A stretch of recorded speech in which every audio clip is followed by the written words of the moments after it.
Okay, I think I should be live. I don't know what I'm doing, as always. So, hi. Hello. um, that is the question. What to do? Okay, so today, I'm picking up from where I left off from when I last played this game.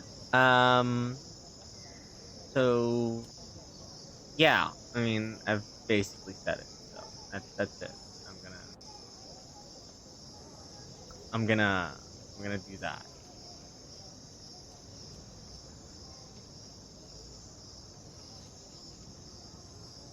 All right, so we are now in Benares, which, if I remember correctly, is in India, and we're gonna go ahead and continue where we left off, and we're gonna go and finish this. I'm gonna try and get around the world by the end of the stream. That's where I'll end it. I think once I actually um, get around the world. So yeah, we've got about 8,805 pounds in the bank. So that's a good thing.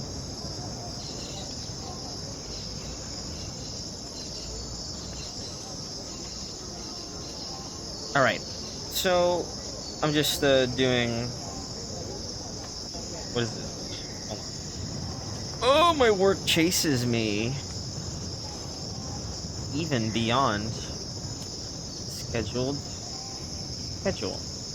Anyway, I'm gonna ignore that. Good time of day, Q. Hello, Helios. Hi. Thank you for coming. I'm basically playing here 80 days. It's an old game. I think it's about 10, 12 years old now. And the goal of the game is get around the world in 80 days or less. It's based on the novel by Jules Verne, also titled 80 Days. Well, it's technically around the world in 80 days. I'm not remembering that off of memory. I have the book in my bookshelf, so I'm just reading that. All right, so from what I remember, I was wanting to go up here to Lahore, but I don't think there's a way for me to go backtrack. So I guess I'll just go on the route here. I could go to Hong Kong, but I don't think that's where I'm going. I could go to Calcutta, but if I remember right, that's not the place to go. So I'll wait for this tomorrow. So we'll have a hotel here. The Hindus believe that to die in the sacred city of Benares is to achieve salvation. I am not, Monsieur Fogg observed, at all certain that holds true for non-Hindus. So I do not recommend testing the hypothesis passepartout. I can't. He gave me a pointed look, and I nodded in fervent agreement. I am utterly cured of any need for adventure, I assured him. From now on, I shall be the most level-headed, the most sensible, indeed the most boring gentleman's gentleman a gentleman could ever wish to have. If adventure so much as glances in my direction, I shall give it the cut direct and no mistake.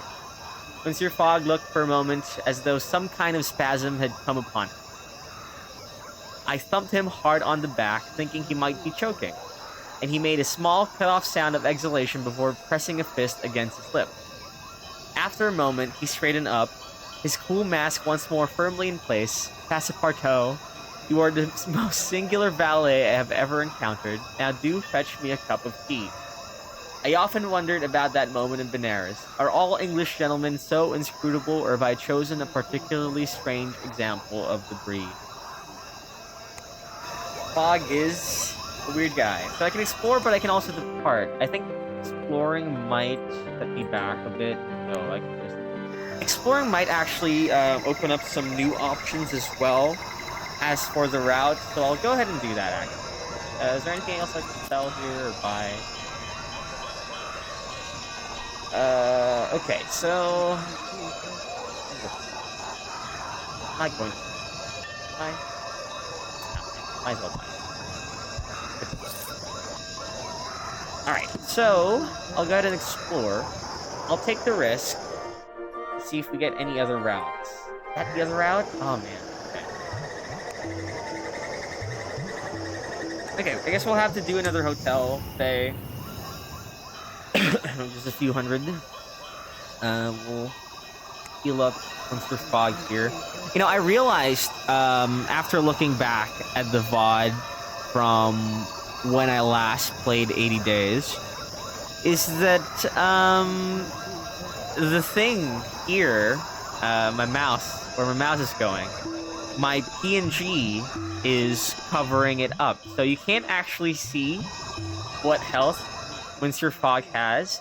But I'm debating whether or not I should cross on over to the other side, to the left here instead, because there's quite a lot of things there as well.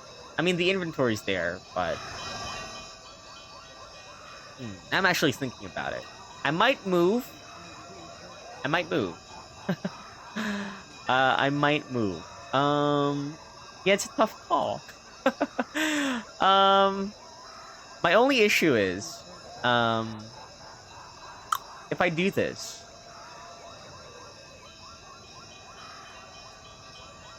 all right, there we go. There's two of me at the moment. Ignore that. Ignore that. There we go. Perfect. All right.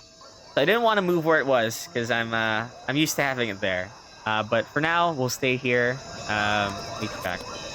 Yeah, I mean, you can see I would have blocked it anyway, regardless, I think. But better to see Monster Fog's health there. So let's go ahead and plan out our trip. We can go to Calcutta. That's odd. It opened it up, but it's not letting me go there. Parts of 3 days. Go tomorrow. Okay, so we really have to stay here. Because of exploring, I lost myself 2 days. C'est la vie, as they say in France. I am a Frenchman. I just lost 2 days, and I'm kind of mad about it.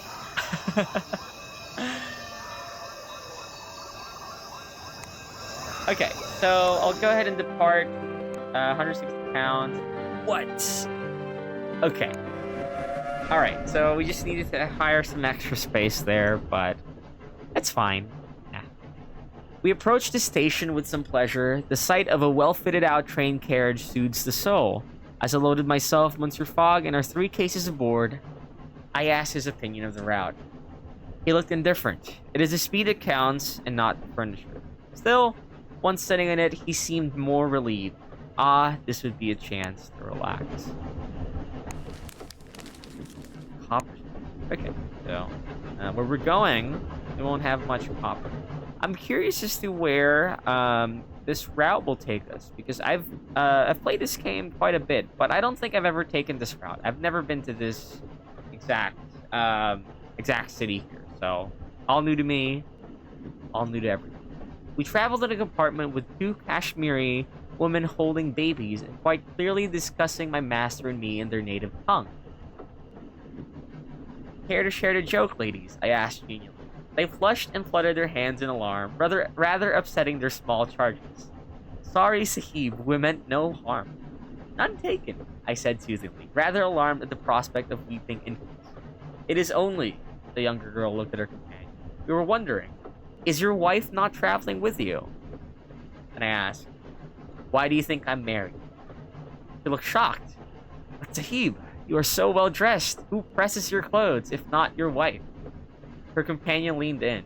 Aren't you a little too old to be a bachelor? A little old to be a bachelor. I am a very good age, I said with affronted dignity. We Passepartots mature like fine wine and do not curdle like old milk. I'm gonna steal that line one day. I'll say we Scarlet Disco mature like fine wine and do not curdle like old milk. I do like it though. But don't you wish to be married? For all the world, yes, I replied, romantically sighing. With the stars, they do not quite align. Monsieur Fogg emitted a cough which sounded suspiciously like a laugh. but neither of the two ladies tried to question him at all for the length of our journey to Waltaire. Sit allures, life heaps indignities only upon poor Passepartout. Passepartout? I still don't know. And we have arrived in Waltaire. Okay. We arrived early next morning. The ladies nodded farewell and stepped from the train. Sir Fogg and myself somewhat stumbled. The infants had been less than docile in the small hours of the night. And we're here. Okay. So from here on out, yeah, we'll have to explore to figure out where we can go. I can just straight up buy a rifle. Fuck it. We'll bring it home to England. Oh, these bells creep me out. I keep thinking it's somewhere coming from my room now. But, what? Okay, I can go to Rangoon. Exploring the busy streets of Waltaire, I found myself lost in the sights and smells of two cultures. The dress of England, with the colors and heat of India. It was its own place, of course, not truly either, and I wondered how long such a hybrid could last. As I returned towards Sir Fogg, I passed a large building, set behind a high wall with an ironwork fence. I paused to peer through the gate and heard from inside the blood-curdling scream. I rushed forward, but of course the gate was sealed and I could not enter the yard. A man was crossing the path, pushing a blanketed figure in a wheelchair. He paused to regard me coolly from behind his spectacles. "What do you want?" he demanded. "What is this place?" "This is Meadowhall Hospital for the criminally insane," he replied. Matter of fact, you would do well to move on. With that, he turned away. The figure in the chair leant back to peer at me. But I saw she was nothing but a girl. Her eyes were wide with a plea for help, but the chair was spun about and she was pushed towards the forbidding door. That is creepy. So we can go to Madras, but I would rather go to Rangoon, because that moves us forward. That's 430 pounds. I don't mind. You can always ask the bank. Hello, Epion Avenger. Welcome. That is such a cute emote. What is that? Oh, that's Yozo's emote. That's cute. Very cute wave emote. So, that being said here, I'm gonna have to sleep. Stay at a hotel. No. I realize now, well, I realized this kind of, when I first streamed this a few days ago. A few days ago now, yeah. This is my return game. Like, I hadn't been streaming since November, but, was it on the 25th? On the 25th, I decided I'll stream again, just because I was bored. I mean, the only reason I stream is because I'm bored. I'm bored right now, I'm bored all the time. So I decided, why not stream, right? And I decided, let's go ahead with this game. Seems like a good enough game. That's all I'll say to that. I realized then and there, though, that, this isn't the most interesting game to stream. You know, it's a lot of me talking, a lot of me reading. One, it's tiring. Two, it's not everyone's cup of tea. But, I would think that this game is somewhat interesting, at least. It's a game I would recommend to just about anyone who's interested in reading, because it is a fun game. The challenge of getting around the world in 80 days. You'll figure it out. You'll get around the world. Who knows how long, though. But yeah, so that's the goal of the game for anyone just coming in or anyone who's already been here, is to get around the world in 80 days. And right now, I am in Waltaire, in India. Hello, Canada. 3, we have to go back to England of all places. Yeah, that's the other challenge. How close is it to the book? Oh, you're familiar with the book. Right, so depending on the route you go, it does take its liberties, but I'd say with the character of Sir Fogg and Passepartout, this game has it about to a T of how they were from the book. I did it a long time ago, but if you follow the route they take in the book, Around the World in 80 Days by Jules Verne, it's pretty much 1-to-1, with, of course, you know, its own twists and turns in it. And also depending on the seed. You meet the detective, spoiler alert, There's a certain detective in this game that you meet in the book, and you can meet him in this game as well. So there's that. Many aspects of the book are in this game. Of course, it's very inspired, very creative. So of course, if you don't take the route from the book, you get on your own story and you explore on your own, but you still, enjoy the character of Monsieur Fogg and Passepartout. They write Passepartout in this game so well. He's funny as hell, pretty funny for a French guy.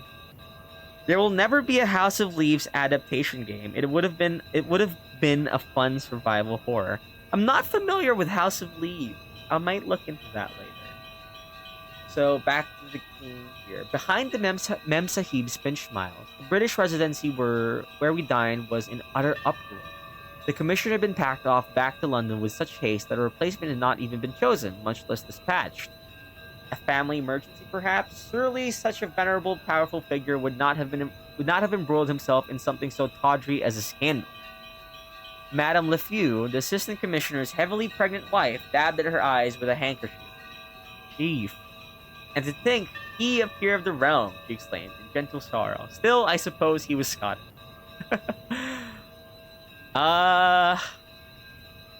It's a book that fights you. You'll see if you're interested in getting a copy. I like my reading. That sounds like a book. Just from, saying it's a book that fights you, I'm interested in it already. So there's that. You can't... okay. Okay, what do I choose here? I lean closer and affected. Let's go with you cannot trust the Scot. I apologize to any Scots watching this stream. So I apologize. These aren't my words. These are Passepartout. Though I must have said something wrong as she let out a sudden vivid wail. Poor Lord Thunnock, Madame Lefeu continued. We British must resist native vices and dissipation if we are to civilize this country. Did Lord Thunnock fall to temptation? I asked quickly, hoping she would not notice the impropriety of my question.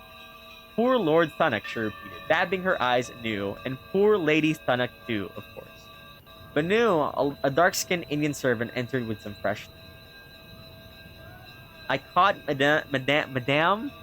God, I don't know how to read. I talk all day long, so I'm really tired. I caught... oh my god. I caught Madame Banu's eye and followed her from the room after making some excuse. Can you write a letter to Lord Thunnock, she demanded, rounding on me. Why must I write it? Why do you wish to write to him? More curious why. It is not for me, she sighed, and put down the heavy tea service on a mahogany table nearby. Lord Thunnock's lover wishes to write him a note, and Mrs. Lefeu will not hear of it. I will help you, I promised impulsively. Madame Banu seized my hand and led me away from the residence, and through a maze of half-cobbled streets and brightly painted shop fronts selling little clockwork Buddhas and Lakshamis and Shivas with intricately painted faces. I'm gonna drink water. My mouth is full of spit. Which is normal enough for a mouth, but gets pretty hard to read when it's too full of spit. We darted down a back alley and slipped inside a small wooden house. The inside was dim but draped in yellow and orange silks, which brightened the atmosphere into something quite festive. Madame Banu pulled up short. I must tell you, she said, casting her eyes down. Amru, she's Hijra. At my incomprehension, she continued, her voice holding a note of warning. She was born male, but she is now a woman. You will treat her like any other lady. I will, madame. I promised. Madame Banu nodded and turned. Amru, I found someone to write you a letter. A woman with long black hair and beautifully cold eyes emerged from the inner room and embraced Madame Banu before thanking me prettily. What an adjective here. I could see a certain resemblance between them. Madame Amru's eyes were red. She is my sister, she confirmed. Did she not tell you, Banu? You are too sly. Only sly enough to get you out of your latest scrape, Madame Banu retorted.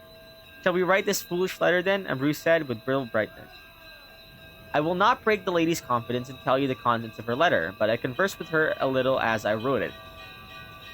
Do you hope to reconcile with him? I asked. I have no hope, she said fiercely. Only that Percival will not suffer too greatly. He asked his wife for a divorce so that we could be together. I should have known it could never be. He wished to marry you? I exclaimed. Is that so surprising, she asked, arching one brow, that a man should wish to marry the woman that he loves? Her equanimity shamed me. I hope he's worthy of your devotion. I handed her the letter, and she held it lightly between her fingers, as though it was something infinitely precious. Madame Banu took me back to the residence and thanked me once again. She handed me a little enamel charm in the shape of a blue eye. This will protect you against the evil eye. Thank you, madame, I said gravely. I returned to an irate Monsieur Fogg who demanded to know where I had been. Oh, man. Performing a service for a lady. Sure, let's see how that goes. I do not know why I asked, Mr. Fogg responded. Come, it is time for us to go. I slipped the little blue charm into my master's pocket and hoped it would ward off any evil gazes turned in our direction in the little scandal-riven colonial town of Voltaire. Ooh, if I go to Hong Kong, I could sell that. Alright. Alright, let's depart. We shall escape. We will head for Rangoon.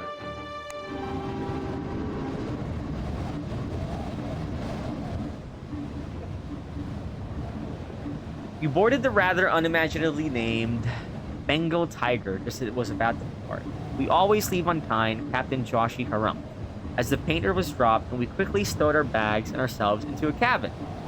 Let us see if you can even be early, I cried. As he went below, the captain laughed. Indeed we can, was his rejoinder. You just watch. This fucking game. I have no idea what these are. Then the engines were fired and we took off across the water at terrific speed. Fogg Valet Dapper. Look at that. You have a whole news article written about it. That's great. We were pounding across the water at a terrific rate. I took my mind off the heat, waiting on my master's. Impressing his trouser, I wonder. Oh, impressing his trouser. I wonder, Passepartout, he murmured thoughtfully. Did you ever train to be a valet? Such a question from my master. I redoubled my effort, but to little avail. As the evening came on, the crew brought out their Venus and tablas and began to play boisterous tunes. A few of the younger members of the crew began to dance, and soon there was a good-natured rivalry between the men and the women. I joined the men and attempted to mimic their quick steps about the deck with some success, as the women made mocking sounds and exhorted us to better performance. I cannot say who won the match, but my dreams were underpinned by the sound of a hand striking a tabla in a wild rhythm. Look at that. We're making a good pace here, I'd say, from where we were 7 days. This is the Adamant Sea, I was told by one of the deckhands as we rounded a point of land. Rangoon is there. Is that where you're going? I told her it was. The woman nodded. Be careful. They say a monster prowls Rangoon streets, devouring all those with evil thoughts. I thought myself in considerable danger, therefore I was not looking forward to arrival. We docked a few hours later and disembarked, and I found myself checking regularly over my shoulder as we made our way through the street. Oh man, did not take that well. Okay.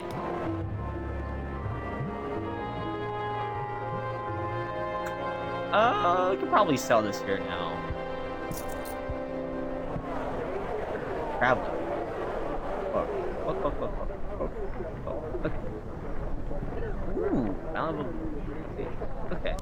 So, all we can do is do a hotel for now. Rangoon still bore the mark of its capture at the hands of the British in the last Anglo-Burmese War. But in the following decade, King Kagan had transformed. King Kagan? I intended to make as much as I could of my French accent while I was here.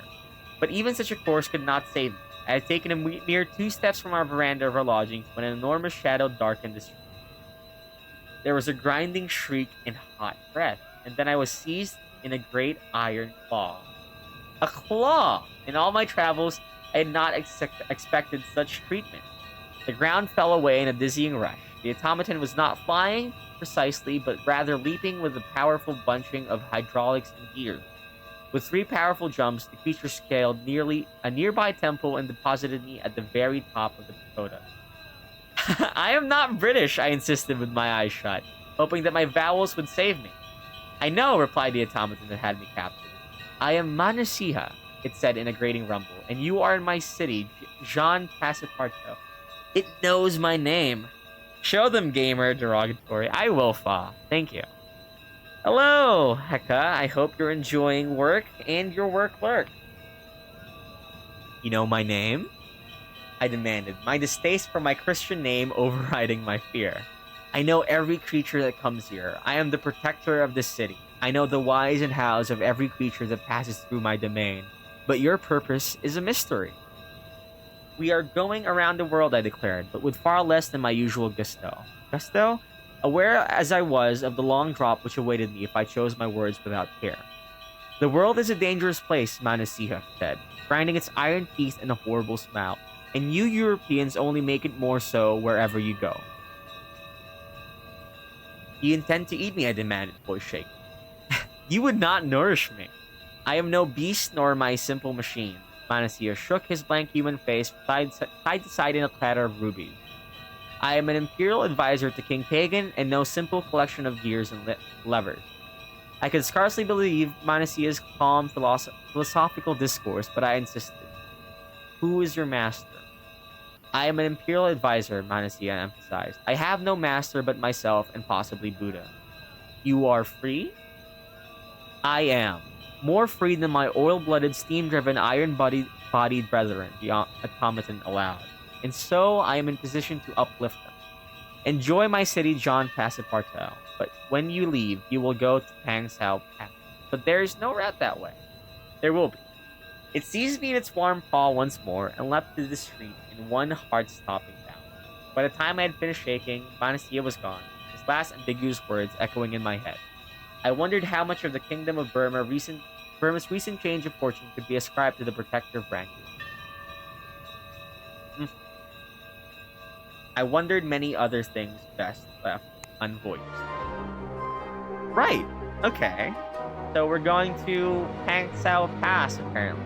After that, I believe we're going to Canton and Hong Kong, because that's the only place to go. We're not going up into Russia, I think. Thank you again, by the way, for the people coming in. I hope my voice isn't as grating as it is to me. Surely though. Surely. I can explore now or depart for Pangsao Path. It arrives today at 8 p.m. Let me just see. I'm not gonna explore, I'll depart now just to save time. Oh, damn. Okay. Garuda. I want to say, though, the game itself is really interesting. I mean, the book itself, it paints, like, a good picture in your head what the automaton, like, all the things you encounter look like. And this game just, like, turns that up, like, way to a degree. Like, you can just, like, see in your head what Manasiha, I forgot the name already. But the Protector of Rangoon looks like. It's like a really like steampunk techno machine. Like it's really cool. And like you get these little bits of what do you call them? Illustrations for when you are taking that transportation throughout the world. So this little thing right here, pretty damn.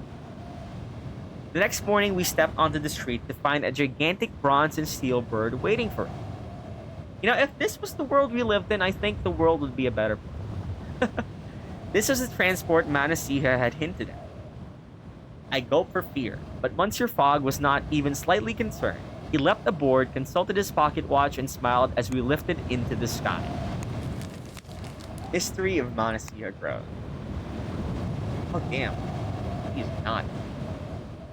The flight was in fact glorious. We swept over mountains, deep ravines, tiny villages, and deep jungle. It was the wildest, deepest country I'd yet seen. We soared above it, as though we were painting and we its audience. Even Monsieur Fogg was enjoying himself. The speed had brought a touch of color to his otherwise meticulously pale cheek. Passepartout, he declared with true passion. However you have arranged this, I am most impressed. A mighty compliment indeed. My pleasure, I called back, though the familiarity rather made my master's good humor shrink, I think. We landed into Pangsao Pass under the cover of darkness. The bird let us down gently, dropped our cases, and then wheeled away dramatically into the sky. Excellent progress, Monsieur Fogg remarked, and I could not disagree. But I could not help but remember Monastia's words, and feel there was a certain price yet to pay. Hey, look at that! Hey, you can still see it here. Let's hope we can actually make it back to London. Guess we're exploring. Oh man, I should not be reading all this. There was a mood of grim celebration when we arrived at Pangsao Pass. A man by the name of Captain Chalmers had captured Assyria, a notorious Indian revolutionary responsible for some disturbances in Chittagong. Would you like to come with me to interrogate the man? Captain Chalmers asked me. I cannot trust the natives to guard my back. His smile was deceptive. I felt compelled, an automaton at my back, so to speak, as I realized with a sinking heart that this was Manastia's task for me. I was supposed to rescue the helpless Indian rebel. I made my way towards the prison hut with a heavy heart. The prison hut was a small, rancid smelling place that had been used more than once. Monsieur Fogg, standing at the door with me, raised an eyebrow. Perhaps they will listen to me, he suggested. Good idea, I said. I'm gonna stop calling him Monsieur Fogg, because I cannot say the word Monsieur. Monsieur, I don't know how to say it. I'm gonna call him Mr. Fogg. Mr. Fogg stepped quickly forward and knocked on the door. I cannot imagine what the reaction inside was like to this most polite of interruptions, but I took the opportunity to slip around the back of the hut. There was a pile of dry firewood stacked against one of the wall, underneath a window. A fire would be an excellent distraction, I thought. And there had been lit candles in the back of the barrack, a short walk from the prison. I hurried away, trusting that my master would delay things, even if he could not resolve them. I returned a moment later with a flame. The dry bark caught quickly. I raced around to the front to announce the fire, just as Mr. Fogg was standing in the front of amused-looking Chalmers with no idea what to say. Ah, Passepartout. Good, he declared. Can you smell something? I asked my master, not wanting to seem guilty for the minor act. Monsieur Fogg frowned. I believe I can. Would smoke? The captain leapt into action, leaving the hut door wide open. We hung back a moment until the captain was out of sight, calling for water and buckets, and then we slipped inside. Curious bonds were cut in a moment using a knife which was fortuitously lying there as though just for the purpose. Oh, whatever. Okay. Mr. Fogg helped Syria to his feet while I waited in the doorway keeping watch. There we were, limping down the hillside to collapse breathless behind an outcrop of rock. Sirius' eyes were dimmed and his breathing hoarse. I think, whoever you are, he gasped, you will be saved. I promise. And thus we stayed, watching as the frantic officers tried to quench the fire and failed, believing all the while, I think, that Syria was still inside. Oh no, we're going to Beijing. We're not going to Hong Kong. Okay. Dang. Oh my god. Okay, so I think this is a pretty good route. Oh, I got an achievement from that. Rescue a man from hanging. Saved from the news. Okay. The Garuda that swooped to collect us seemed to know exactly where we were hiding amongst the trees. It snatched our luggage and then us, and disappeared up into the sky before any of the British soldiers could level their guns. I tried to explain to Monsieur Fogg that this was our reward for our bravery, but he seemed most disinterested in the whys and wherefores of the matter. It is clear some things simply do not register on a gentleman's mind.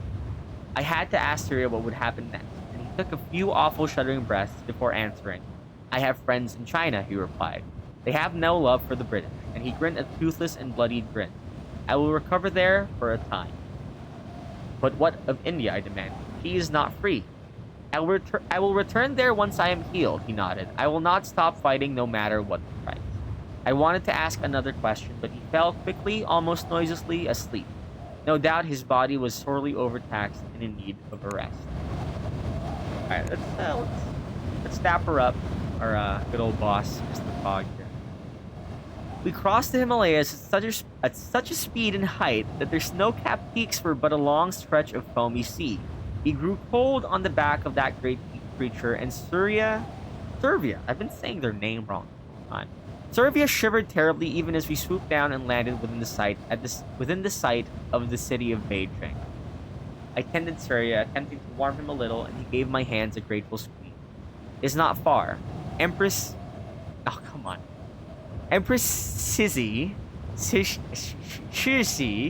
will have... I'm gonna call her Suzy. Empress Suzy will have no airships in city limit. That includes Garuda, like this fine fellow. The Garuda in question began to hiss and rumble a little. It spoke, the grating, curiously musical voice of Manasio. Ah, Jean Passepartout, it said. I knew you were more than you seem. Okay. Okay. Okay, so we're in Beijing now. So, even though I lost 2 days at the start, I'd say I'm pretty happy with the pace so far. We're gonna have to do hotel. Wonder if I can sell. Why do I have 2 piles of Darjeeling?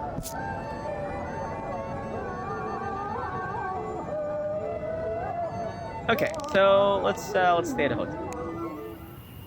Hotel time.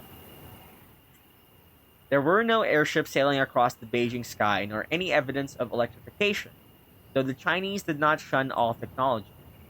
Palanquins were drawn by intricately worked and gilded iron lions as often as human servants, and I saw animated metal and jade dragons that snapped and glared at passers-by, perhaps to discouraging thieving. Furthermore, I was lucky enough to catch a performance of the famed sushi. I can't do this. The famed sushi opera. The cast consisting entirely of hydraulic elegances, automata by another name. No other nation boasted such tradition, though the Artificers Guild manufactured the bodies and mainsprings of the performers. Their complex and facial mechanisms were built by imperial artisans in strict secrecy. But the opera itself, my friends, it was a glorious spectacle. Though there were few props, the sushi, my god, were extravagantly costumed and capable of acrobatics that would press the most athletic of flesh and blood actors. We were the guests of a Manchu court official who clearly believed us to be spies or troublemakers of some nature. Despite my innocent expression, which was wearing rather false after so many international escapades. As we departed the auditorium, I made a polite inquiry about the Dowager Empress Suzy. She was born into poverty. Who was a figure of near legend in the West. She was born into poverty and rose through the ranks of concubines and consorts due to her wisdom and wit, he said admiringly, a model of Confucian virtues. We thanked our host and made our way back to our lodgings. A pair of opium addicts were slumped in an alley near our hotel, faces blankly blissful despite the emaciation of their limbs. Oh no. I saw the poison and wrought at the heart of Beijing, and wondered how long even such a grand structure could endure it. Oh my. This game is game that's heavy. I'm just having a little sip. Little water.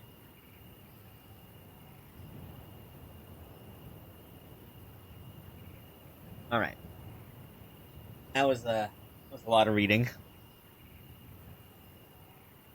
Whew. Do I love reading? All right, let's explore. Let's explore.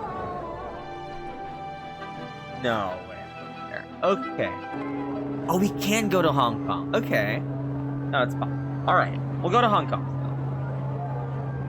I walked the streets a while, discovering the possibilities for how we might progress. Okay, I guess that's it then. I don't think we're really heading anywhere else. We'll go Hong Kong. We can't just yet. Arrives Monday. It's Saturday. That's a bit stiff. Okay, let's stay another day. So we're exactly the halfway point. Let's tend to Mr. Fog here. Yes! Thumbs up, Sparkle. We're going to Hong Kong. You know, I was in Hong Kong recently. I went there for, family travel. So I was with my family, but I got to spend some alone time there. And the thing I can say about Hong Kong is, like, the thing that like stood out to me the most is it was a bustling city, of course. But the thing that stood out to me the most is how good people dressed in Hong Kong. Yeah, I did go to Hong Kong, and everyone dressed so well. I can't even explain it. Like, how to explain it, right? Like, everyone just looked beautiful. Everyone was like dashingly handsome, and somehow, and also, hello there, honey. Hi. Hope you're well. Hope you're having a good day. You're having a very good morning. I'm reckoning. It is now morning over there in the land of the Down Under. But yeah, everyone was like so beautiful and so handsome, and like there were just people wearing like Lolita dresses, wearing like the most, just had the whole shebang, like they bought the outfits that they were wearing straight off the mannequins they have at display at stores. Like, that's what I believe they were doing. It's like, otherwise, I don't know how else they'd be dressing that well. I mean, I swear I saw some people wear the exact same thing. So I saw some mannequins had. Like, they had, like, these long coats. Like, well, I guess, like, one thing that allowed them to do that, one thing's for sure, is that it was cold in Hong Kong. Like, you can't really do that when it's a hot place. The most you can wear is, like, a tank top to deal with, like, over here where I am. But in Hong Kong, it was, like, -16, -19. It was pretty cold. So that allowed some, people to wear that. But, like, I also saw some people. Like, there were just people all the time in cosplay. Like, I saw Chi from, like, Chobits walking around. I was like, what the hell am I looking at? Once upon a time, a very long time ago, Hong Kong used to be one of the places to go for custom-fitted suits, tailored dresses, etc. Not sure if that's still the case, but you might be seeing that legacy. I think that legacy is carried on because people there were just, like, dressed to the T. Like, it was perfect. Like, I have never seen so many people so well-dressed, right?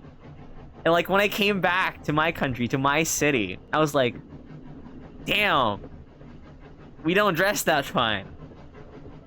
People watching in Hong Kong must be so much fun then. It was, like... And, like, surprisingly, people were very nice. There was one thing I remember I did in Hong Kong. I'm just taking a bit of a pause from the game here, just before we get to Hong Kong here in the game. I remember, living the dream, dressing up cool. Right, like, that's what I'm thinking. Like, these people, like, they're just doing, like, outfits of the day every single day with no miss. And, the people who I saw there that weren't so well dressed were mostly like tourists and like expats, I think. Like they just dress, normally, from my perspective, from like, the outside perspective. But I'm pretty sure normal in Hong Kong is just dress well and dress good. But yeah, like one story I remember now in Hong Kong that happened was we were on the train. I was standing, and there was this one kid who had like a bouncy rubber ball, and the kid dropped it. The train was crowded, but I shifted along just to get the ball for the kid. I picked it up for him and handed it to him, and like. The mother was so shocked, like, huh, wow, what a stranger. Maybe she was shocked because I stood out. I don't know.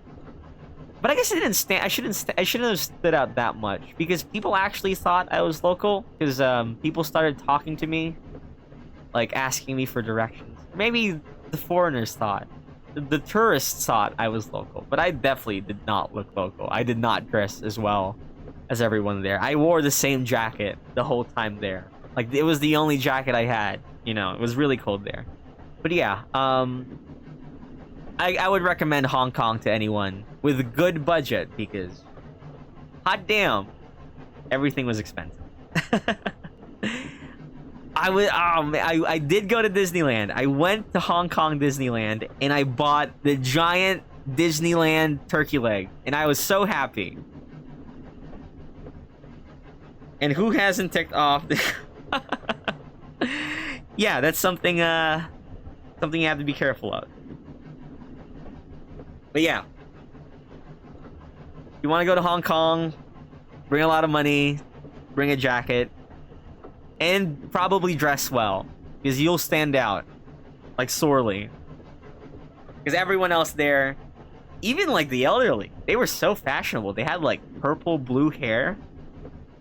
Just dress well. Alright. Now off to Hong Kong in the game. From Beijing to Hong Kong was another 1,000 miles, but the train line took a clever route that avoided most of the large towns entirely, running without it stopping by the shortest route possible. I passed the time eavesdrop, because I am a little eavesdrop. Okay. Guess we found a route. Let's go. Was the turkey leg yummy? It tasted like ham. And I love ham. It tasted so good. I finished it all on my own. Like, I didn't look that weird just walking around chomping on a giant turkey leg, because there were quite a few other people there as well chomping on a giant turkey leg.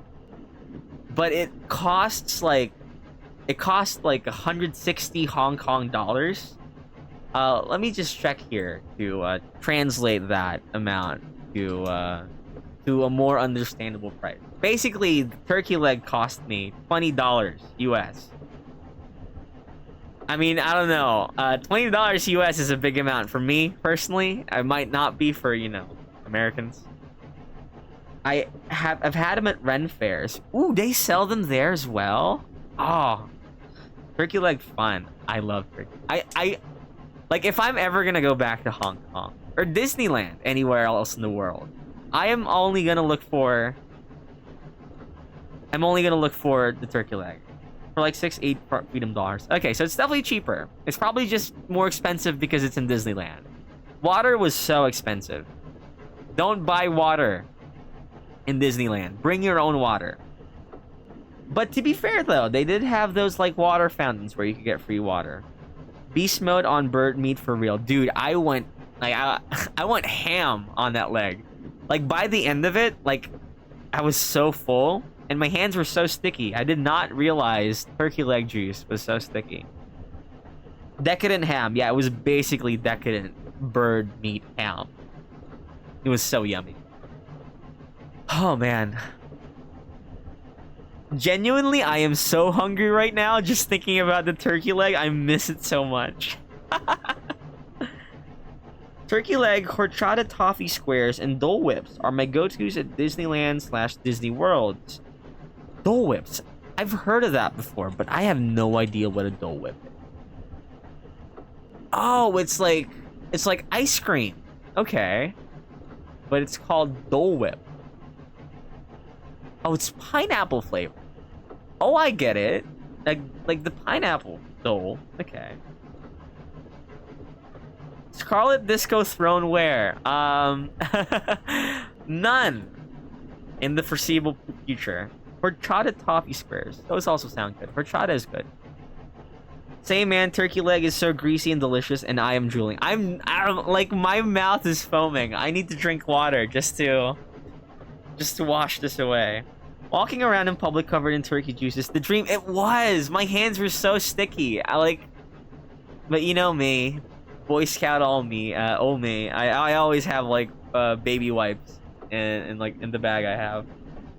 And you can get it as float too. Oh, like on Sprite or Coke. That'd be great. Pineapple Coke. How would that taste like? But yeah, I've always heard the term Dole Whip, but I never knew what it was. Now I'm glad I looked it up.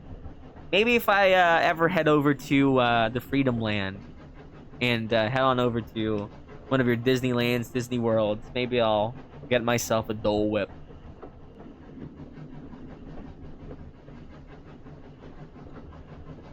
But yeah, throne? Yeah, no. If I ever have a throne, all I'll have on there is a community goal just to buy me another turkey leg. Someone's Hawaiian poke places might have places have the machines too. I have no idea why, but you might see it elsewhere. I'll probably find it elsewhere and for cheaper. I'll just Google it. The countryside fell away to be replaced by busy, bustling worker towns. Large industrial plants belched steam into the air, and mechanical contraptions stalked between warehouses. The railway line lifted and dived underground, and finally we pulled to a halt in Hong Kong's main station.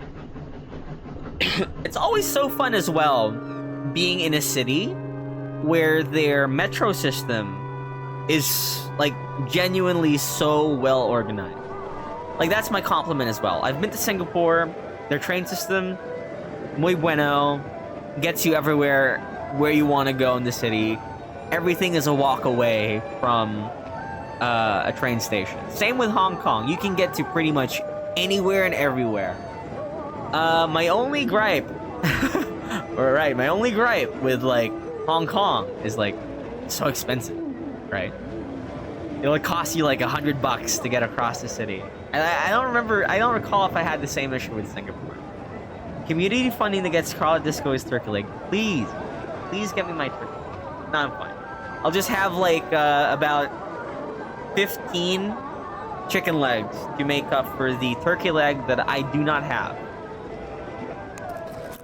Right, so I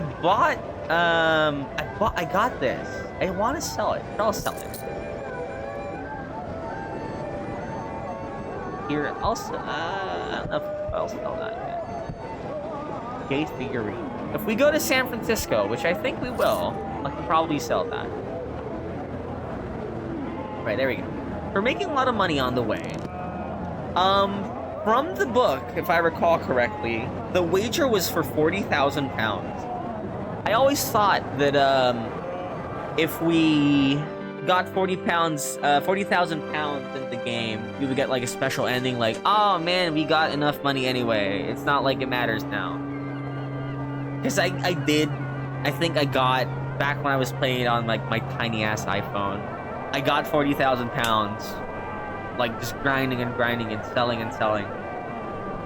But there was no special ending. Like, if I recall correctly, I did not get a special ending. I was so mad.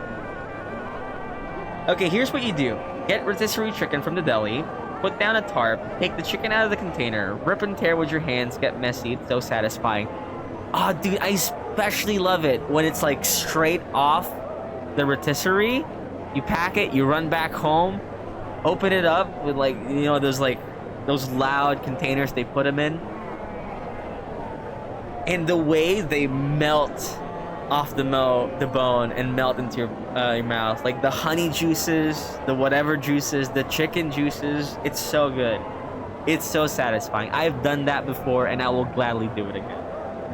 And rotisserie chicken is surprisingly cheap. So, if God wills it, maybe this weekend I will do myself a favor and treat myself to rotisserie chicken and just like have at it. I won't eat breakfast, I won't eat lunch, and maybe I'll eat like a little bit something for lunch, but for dinner I will have beautiful rotisserie chicken. Thank you for the suggestion, Heka. You guys should check out Heka, by the way. He has great ideas. Like, that idea alone there deserves a shout out. If you've never heard of Heka Cinema, you have now.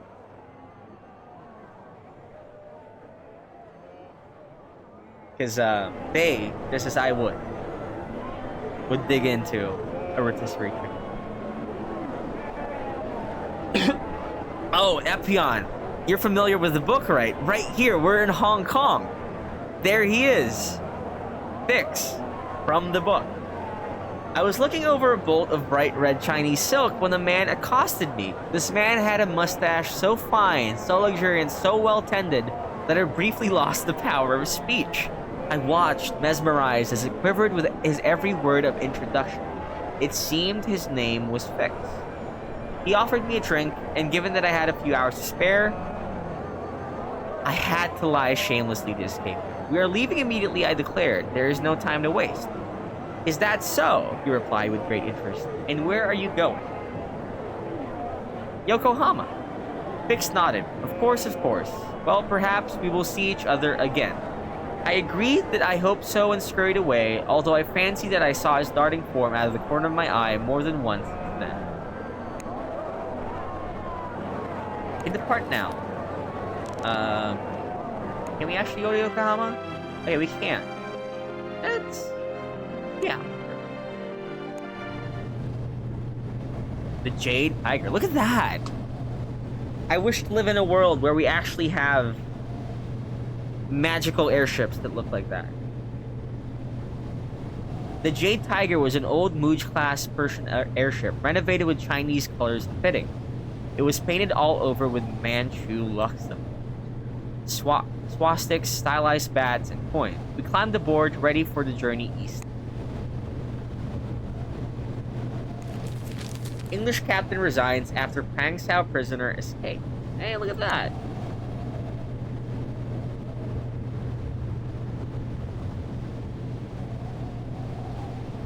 Captain... Oh, man. Come on. Captain Sue. Everyone's name is Sue. Captain Hisu wore a traditional Manchu pow and blue cotton bone hairpins in her fan-shaped hair and a jade thumb ring. I extended my hand... Okay, I'll just bow.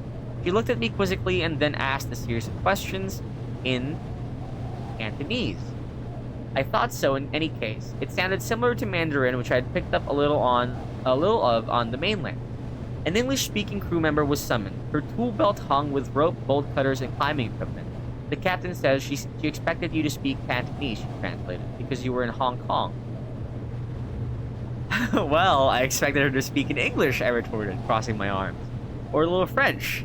There are foreigners in Hong Kong these days, after all. The crew member rattled her bolt cutters at me. The captain speaks Cantonese, Mandarin, three dialects of Manchu, Russian, and Arabic. Are any of those known to you? I speak a little Mandarin, I offered weakly, though only a very little. The captain, for all her delicately arranged hair and grace, looked thoroughly exasperated and stalked off in a huff. The crew member chuckled and stuck her hand out to me. Tong Shuying. Matt, looks like I'll be looking after you and your master this trip. Demoiselle. I bet you. Tong Shuying is fine. Try not to mangle it too much, Passepartout. Her pronunciation was, of course, flawless. Merde. I don't even know how to say this. Oh, we're getting stumped by Miss Song here.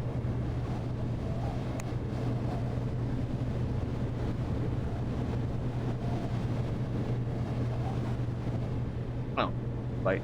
Mr. Fogg took exception to the moth-eaten red silk drapings which adorn our cabin and asked me to take them down for the duration of the voyage. Is it the color that distresses you? I asked. Does it matter? He replied with perfect equanimity.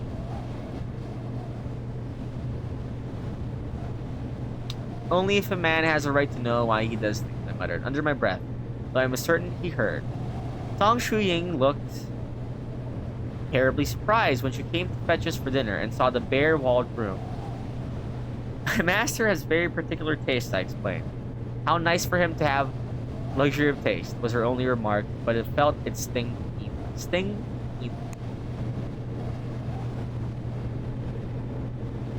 Hey, look at that, guys. We're going to Japan. I was about to say ni hao, and I realized how terribly wrong that is. No! Ohio! Ohio gozaimasu. We dined in the captain's quarters accompanied by Song Shuying. A Siberian tiger skin rug sprawled across the floor. A note of sybaritic indulgence in an otherwise plainly decorated room. The captain shot at herself, Song Shuying remarked, miming an arrow shot. She loves archery almost as much as she loves the Jade Tiger. How did she come to be a captain? Therein lies a tale. The crew member smiled with relish. The captain's father was too old and weak to join the army, and so Captain Sue put on the clothing of a boy and rode out to take his place. How daring of her, I gasped. But it was a grave risk.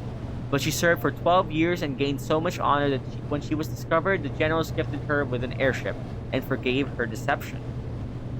Is that not the plot of a famous Chinese folktale?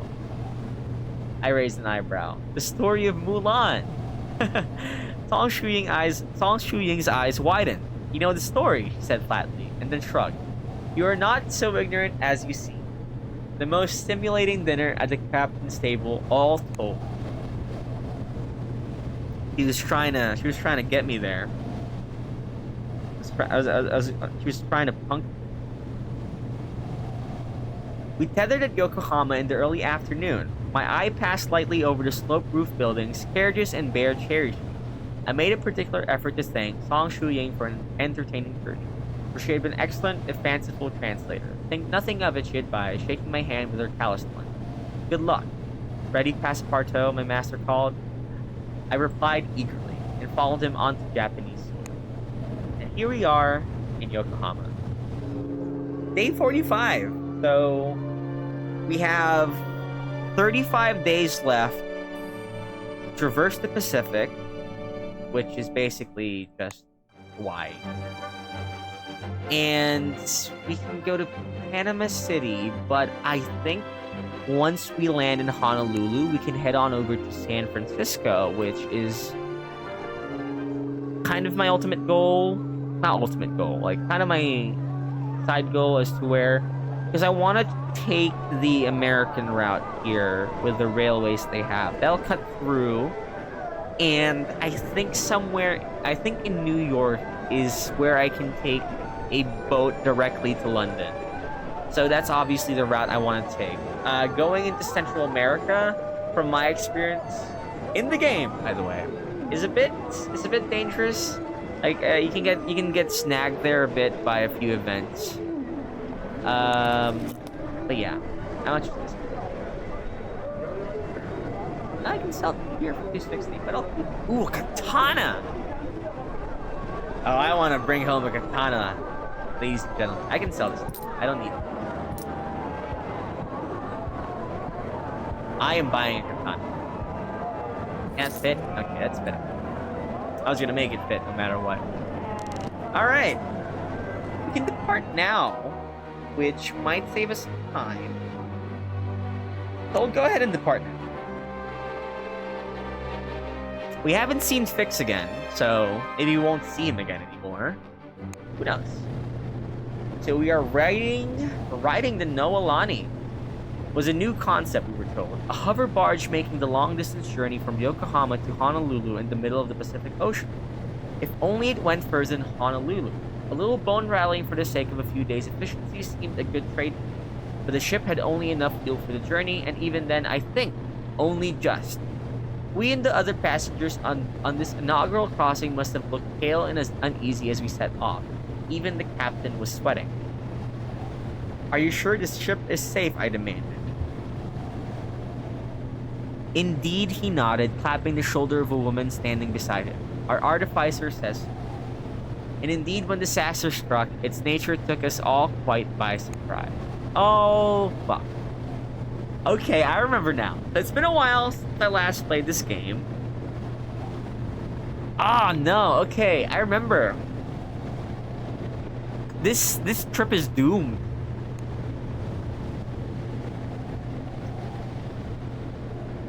First day aboard was blissfully quiet. The ship bucked along the waves and I stayed down below with my master, ensuring he was comfortable. In the evening, I sat with a Mademoiselle Carlotta, a flashy American gold prospector who was apparently extraordinarily rich, though she carried herself like someone who had only come into wealth recently. Evening came with no sign of the artificer of the captain. Perhaps they were busy ensuring we stayed upright in the water.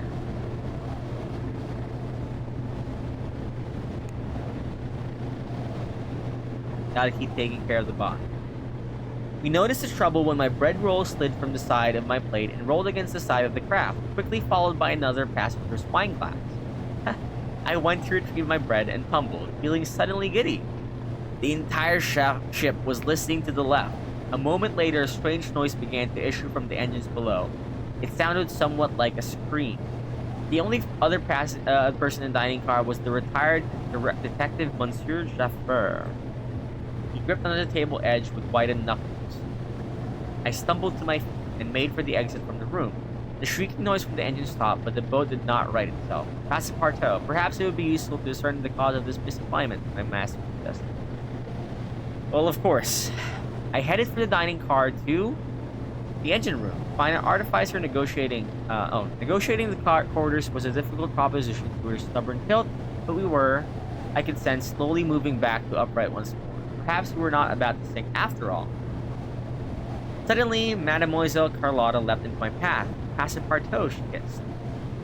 What is the matter? I demanded. I have just come from the engine room, she replied, her expression aghast. And Passepartout, ... Oh my. She stumbled, her voice a tremor. Mademoiselle, tell me please. It's Madame Chou, our artificer, Passepartout. He is dead. I hurried to the boiler room. It was true. Madame Chou was not only dead, the circumstances told a clear story. She had been murdered. From the doorway, Mademoiselle Carlotta Brez, that katana, Passepartout. It is yours, right? I looked down at it. Funny, at first, I had not recognized it because of the blood pooling around it. But how did it get here? I whispered. And what are you doing here? Mademoiselle Carlotta replied, equally quiet. She took a step away and quite suddenly fled from the room. I was left with body and weapon in a terrible anticipation of what would happen next. Oh my, I should not have bought the katana. I'm pretty sure this kind of line of events only happened if I bought the katana. And anyone would buy a katana. Who would not buy a katana? You'd buy a katana if you had the chance to buy a katana. I would buy a katana. I want to buy a katana. Who wouldn't? The next day, the investigation, such as it was, began in earnest. The captain demanded to talk to everyone, but of course, everyone had an alibi. The scene of the crime could not be sealed because the crew needed access to the boiler, which was still making curious noises. At least we were fully upright once more. The manner of death was quite obvious and had been confirmed. Surely it would have been a noisy affair, General Peters remarked. Did anyone hear anything? No one had. Indeed, if the ship had not begun listing without its artificer's guiding hand, we might not have discovered the poor Madame Chou for several hours more. Time of death was declared by Monsieur Jaffer as being 2 or 3 hours before the body was discovered, based on his experience and the temperature of the corpse. But I am no doctor, he added. Your assessment is approximate, I asked. It is, but a few hours at least might have passed between Madame blah blah blah blah and discovery of her. The flesh, Passepartout, was quite chilled. There was no doubt the culprit was still aboard, but there was no clues to suggest who it might be. But the weapon that belonged to us and had been spirited out of our locked cabin, that, the captain huffed, is the only piece of true evidence we have, Passepartout. Where were you and your master at the time of the crime? I told the truth. I was taking a turn on the deck, alone. My master, I believe, was also in the drawing room. Also alone, Mr. Fogg put in helpfully. The captain nodded. It does not look good, gentlemen. Monsieur Fogg, said gentlemen, I protested. That I do not doubt, but this is a murder and cannot be overlooked. Our course is simple, Monsieur Fogg said directly. We are in the ocean, there is nowhere for us to run, therefore no need to imprison us. Here is our offer.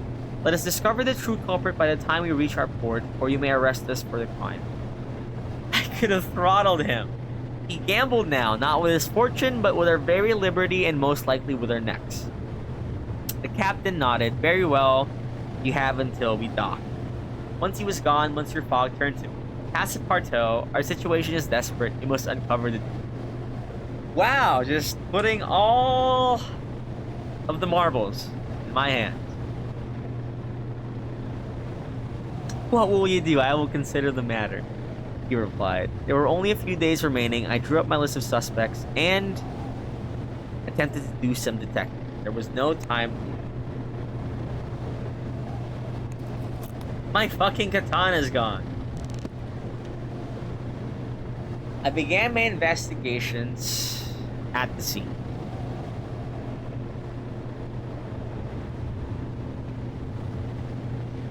Okay.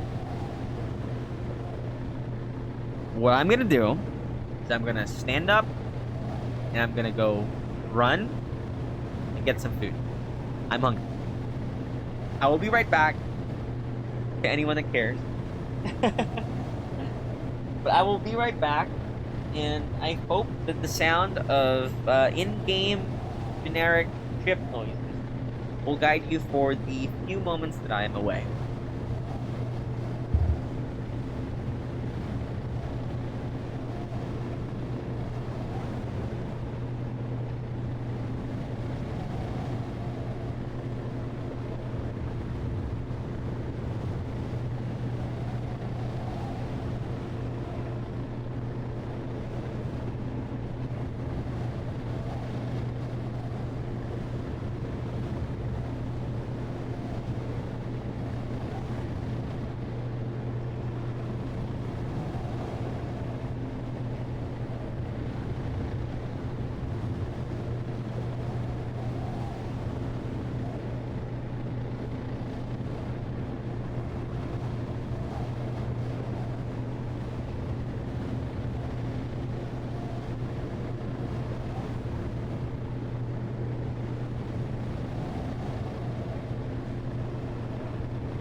Thank you for shaking in anticipation. No, that's not shaking. That's running. That made me. So, the snack. It's an entire pack of Oreo cookies, and I got milk in my Synapse Inc. branded mug. Now you guys are shaking. There we go. Right. So, Oreo cookies and milk. Can't go wrong. Oh no, now I want Oreos. Oreos are so good. If you have milk, it must come with milk. Alright, let me have a bite. I'll go back. That is so good. Did you guys know I love milk? Milk is so good. I recommend it. If you don't have milk once a day, what are you doing?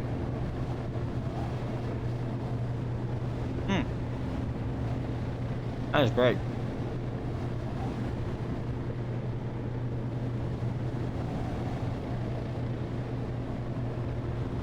That one Goonie shake emote. Amazing.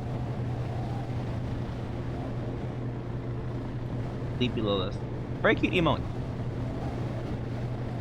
Oh, I love those tap emotes, Spa. They're very good. Oh, this is so adorable. I'm like seeing them up close. Like just tapping the table. I love milk. Milk doesn't love me, but science solves that. Milk doesn't love a lot of people, but I'm so glad milk loves me back. I stood, trying to imagine the scene as a crime. Madam should have been working, no doubt, at the machine. Her attacker had come from behind. It would have been quick, but no doubt the madam would have cried out. I felt suddenly very sorry for her. This artificer I had never spoken to. He would not see her boat dock in Honolulu. I felt sure that it would. Suddenly the boat listed and the machine made a squealing noise. And I looked over the controls, fearing disaster. But it seemed the artificer was sending her ship even from beyond the crave. A lever snapped, a piston pumped, a valve opened, and a blast of cold air shot out across the floor of the boat, and the flap closed. The boat tilted back upright, and the cold air spread away. Presumably, it was some regular function of the boat that helped keep it upright. The exact workings were artifice beyond my skills. With that, I left the engine room. Many emotes. The more the merrier, I say. Ooh, Maple emote. Maple's emotes are very good.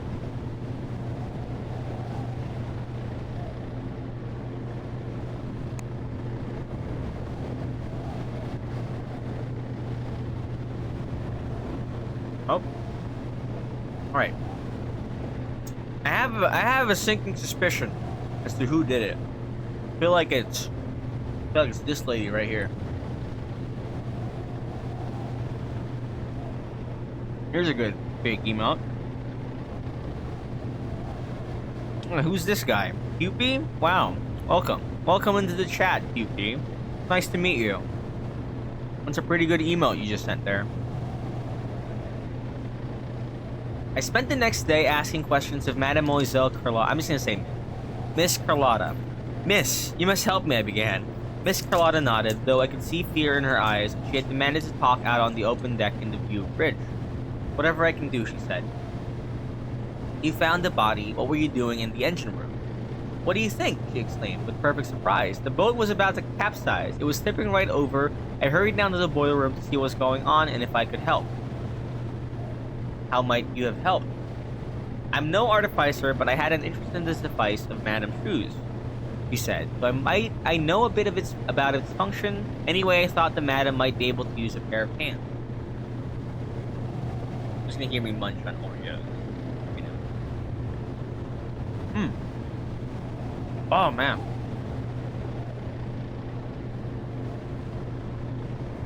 Where were you when the crime occurred? I was in my cabin. I have an alibi for that. You'll be pleased to hear. The ship's butler brought me my gin and tonic about an hour before dinner. Right about when Jafar said it happened.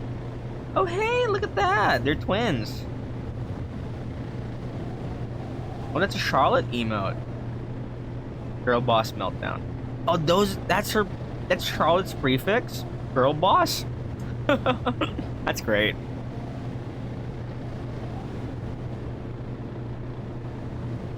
Did you know Madame Shu? She shook her head. I'd heard of her reputation, of course. That's why I agreed to board the ship, but I'd never met her until we launched. She nodded. She folded her arms suddenly. But what about you? Where were you when it happened? I was taking a turn on the deck. Well, you seem determined to find someone to blame. Goodness, Passepartout. Does the captain seriously think you did it? Me or my master, it does not matter which. He looked at me with sympathetic eyes. It is a terrible thing to be accused of what you did not do. Tell me about yourself. What brings you aboard?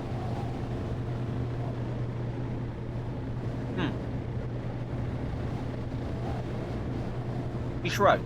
I made my money in gold on the west coast of America, she said. Now I own a small shipping line, but it is a hobby, really. A competing line, mademoiselle? I inquired. I was hoping not, she replied. I was going to make an offer to buy her whole fleet, but I don't think that offer would be worth very much now. Have you lost a lot of money? No, she replied, though I've not earned any either. Let's read this one more line. He's one of a kind. A new Sava, I don't know. This hover ship is her own creation. There's nothing else like it anywhere. I will revolutionize. It will oh, God. I thanked her for her time. Had I learned anything, I could not be sure. A few more days before we reach Hawaii. Fuck.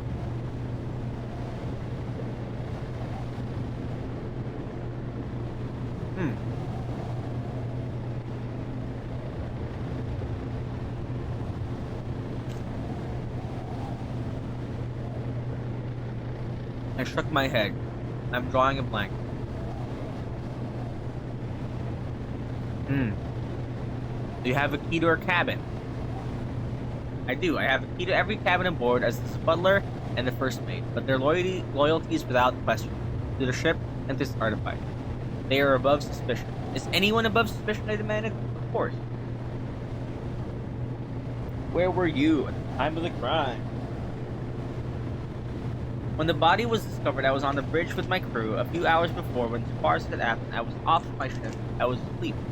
Alone. He bristled but understood the question. Yes, Passepartout. Alone. Tell me about Madame Shu. Apparently... Maybe I should have left it. We'll see. Her great legacy, I couldn't be more proud of her captain. I wasn't sure which her he meant. And wonder if his Harvard grade that he was lying to show. Apparently, Madame was she now? Captain replied with some interest. I did not know that. You would not have succeeded. However, Madame Shu and I are old friends, and we had an agreement. Thank the captain. These Oreos are like disabling my ability with speech and words. It's so delicious.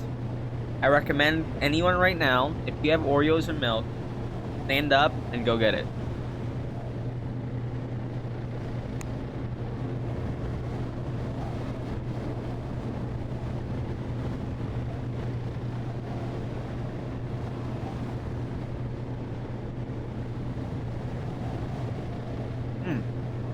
You guys can read this, right? Yeah. If you're interested, go ahead and read that.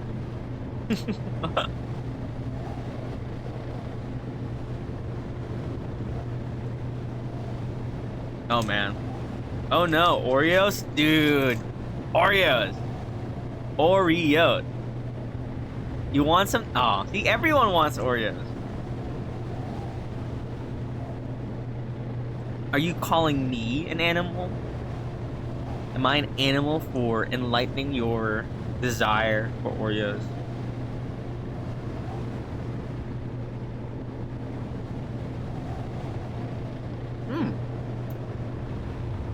It was also in Walker. Yeah.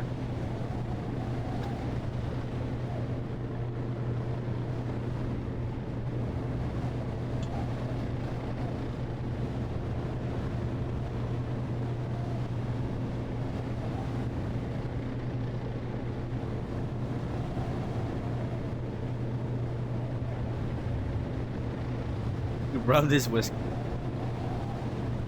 Yeah, for making me hungry. Well, with the turkey legs now, the Oreos. Ha! Ha! Well, hopefully you can have something to snack on there at work. Assuming you're slow. Because, indeed, I would be evil. I would be an animal for making you hungry at a time like this.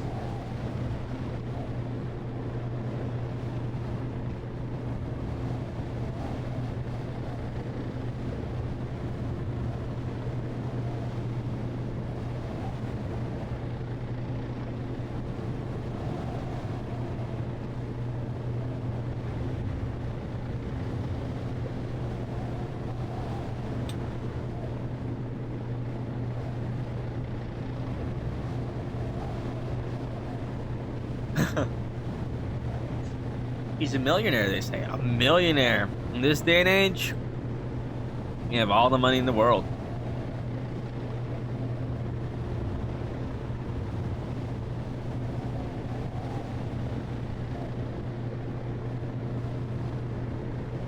What do you think of the boat? Reminds me of a horse. All except the noise. Which noise?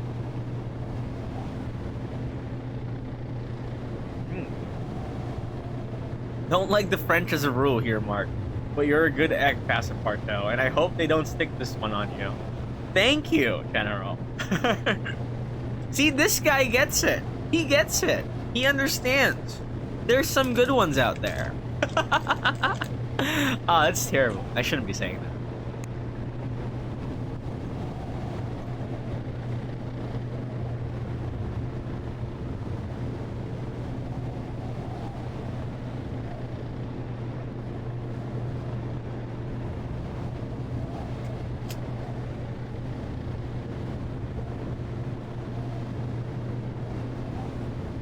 Okay.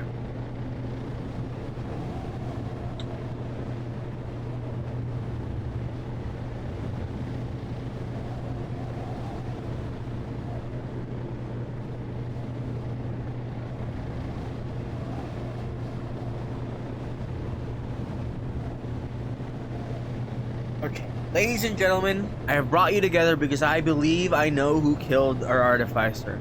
Of course you know, General Peter said. You did it. The weapon was yours, you have no alibi, and you're a damn Frenchie to boot. Wasn't he just cool with me earlier? I held up a hand for silence. The key to this whole affair, I began nervously, was the lack of a scream. I saw people sitting up sharply. We all saw the unpleasant manner of Madame Chu's death, but none of us heard it. I began to wonder how could that be? It was no doubt sadly rather brief, General Peter said. That is not the important point, I replied. The killer covered her mouth, Monsieur Fogg said. I shook my head. It is simpler than that, I declared. We did not hear the scream because there was another louder noise that covered it. General Peter sat up sharply. The whistling, he declared, from the engine. I nodded. The captain turned to him with a frown. It's true that when the boat rights itself, it makes a squeal, but it's only for a moment. Not enough to cover a scream. Not enough time for someone to be attacked. But what if the boat listed further? True, the captain mused. Then it would need to do more to upright itself, and it did list very far, the captain said. But later, it tilted when we found her, not when she was killed. I allowed that fact to sink in. The next detail is the time of death. I saw Jafar frown sharply. At the time told us to us by Monsieur Jafar, no one has an alibi for the whereabouts except for Mademoiselle Carlotta, who was in her cabin receiving a gin and tonic from the butler. Any of us could have been in the boiler room bringing Madame Chu to prison. Indeed, Jafar replied. What of it? How sure are you of that time? I touched her. She was quite cold. What if she was cold for another reason? Like what? General Peters put in. Cold blast of air. He shrugged. It would have to have been a very long, very cold blast. Wind through an open porthole wouldn't do it. I held up a finger for silence. Monsieur Jafar, if such a thing were possible. The old detective shrugged. Then I would not know for certain. Coroner would have said more from the blood, but I could not. If the temperature were not a factor, she'd have died at any time. I nodded, satisfied. Let us consider the business arrangements of Madame Chu. I saw the captain and Mademoiselle Carlotta exchange sharp looks. As you know, the artificer was the inventor of the ship. You may not know he was considering going into business with the good captain as well as Mademoiselle Carlotta. The captain shook his head. She was going into business with me and me alone. I tried to persuade her, Carlotta did. I tried to befriend her. I would have succeeded in the end, but now she shrugged. Now there's nothing to buy. And nothing threatened her business, I said. She shrugged. This would have been my business, but I have money. There will be another business. Monsieur Jaffer frowned suddenly and looked up. But Carlotta, he said, you already own a shipping ground, don't you? I own several, snapped him. I looked around the room, so then this is the personalities we see in the room. General Peters shook his head. What would a valet know of the human mind, eh? Much less the mind of a murderer. But the captain is most fixated. I'm a captain. Okay. Discovered. The watching faces were silent with expectation. I believe I see, Monsieur Fogg interjected him. A hint of a smile on his lips. You are suggesting the murder did not occur when Jaffer believed, but later. A blast of wind cooled her down. Is that your theory? I told him of the open porthole in the engine. And how was we listed to see? Uh-oh. Ah, fuck, I chose the wrong option!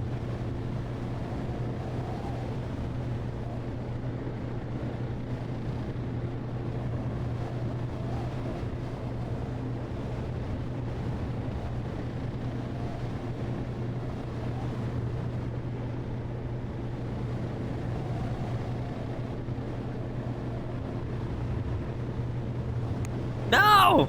I could have gotten her there! God damn it!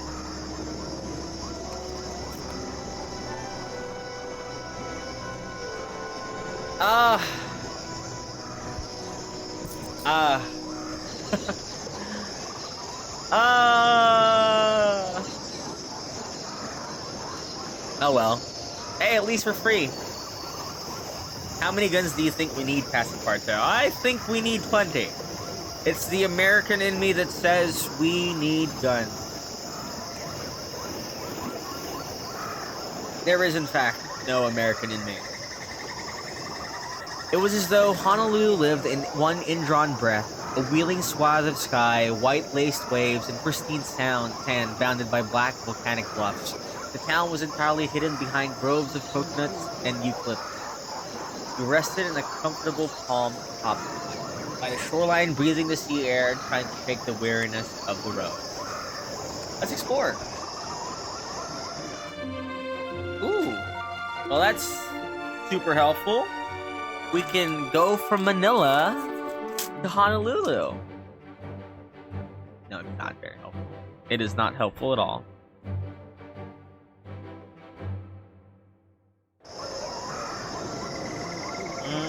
Not helpful at all.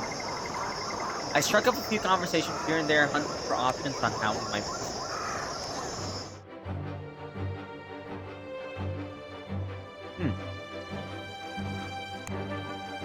Oh my god. Oh, they're both expensive. But when this is really tomorrow? Okay. We'll just sleep. And then we're heading to sunny old San Francisco, I think.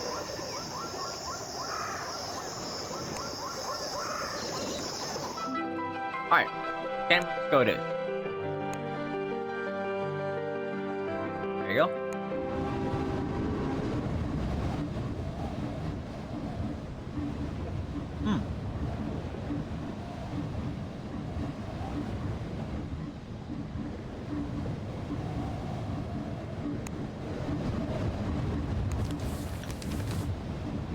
Oh, man.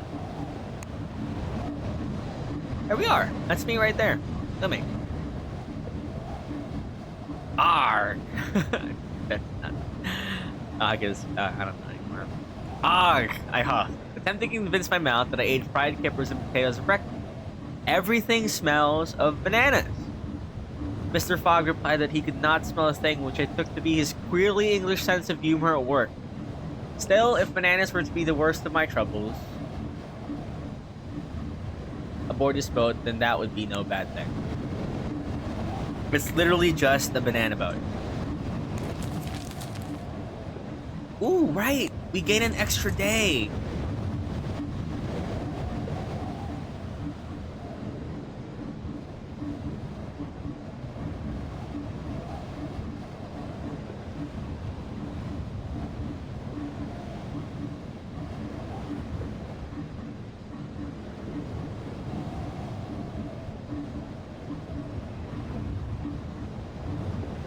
Oh shit, the boss is sleepwalking, and he just sleepwalked into a room. Oh my. 80 days, Yowie? More likely than you think.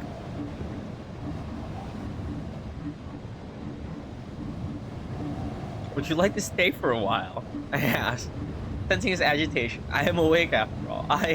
He hesitated for a long moment. I would like that, thank you.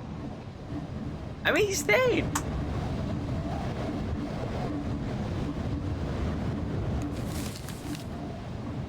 Oh, darn. They still took my katana away, though. Captain Kalani was a heavily pregnant Hawaiian woman who found Monsieur Fogg's English a source of great mirth.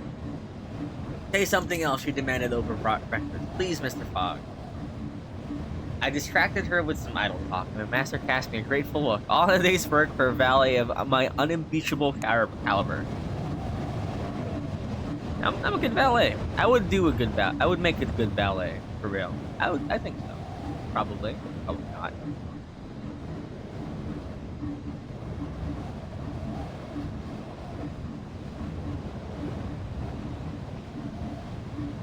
Oh, darn.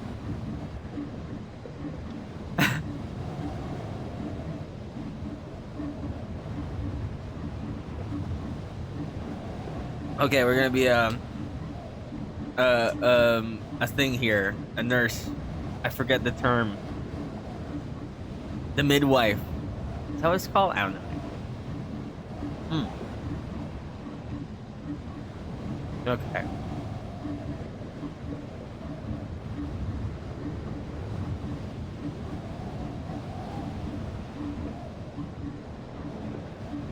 The girl.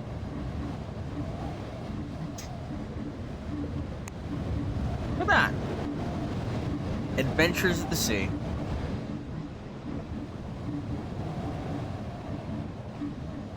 I will call her Jean. Jean. We'll find out later that this captain's last name, certain last name.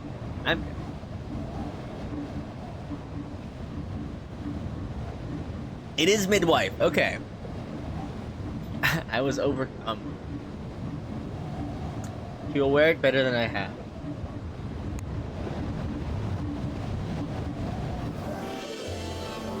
All right, here we go. Let's make some money.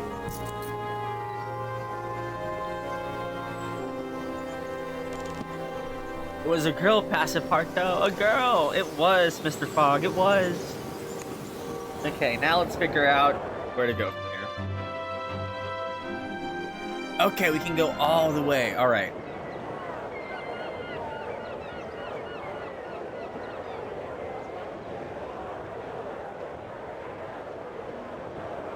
I shoved them away. Oh, hello, he exclaimed. You don't sound like you're from around here. You do not sound American either. No matter, I was Dutch once, in the past life, but I am as American as President Grant. This is a land of newcomers. You a prospector? I am a valet, I declared simply. He shrugged. I don't even know what that is. A brown-skinned woman slipped her arm into his. I looked for an introduction, and the man smiled quickly. Ah, my manners. He shook his ruddy face. I am Anders, and this is my wife, Jenny. That's a beautiful cat. Wow. A pleasure to meet you. I kissed her hand. She was surprised but smiled. Always a pleasure to meet Anders' friends. He looked askance at the whiskey flask in his hands, but seemed to find me unobjectionable. I hesitated, the obvious question about her origins on the tip of my tongue. Are you... I am of the Modoc tribe, what the new Americans call Indian. Jenny rolled her eyes. I do not mind your surprise. Most of my tribe has been taken to the Klamath Reservation.